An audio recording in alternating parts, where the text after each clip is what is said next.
हाय मंडळी, आज आपण चाललेलो आहे आपले जे कलाकार आहेत त्यांची मुलाखत घेण्यासाठी.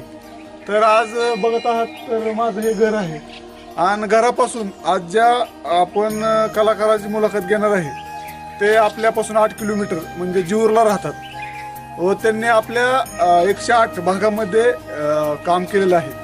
तर चला आता मी माझी गाडी काढतो आणि आपण जाऊया. चला.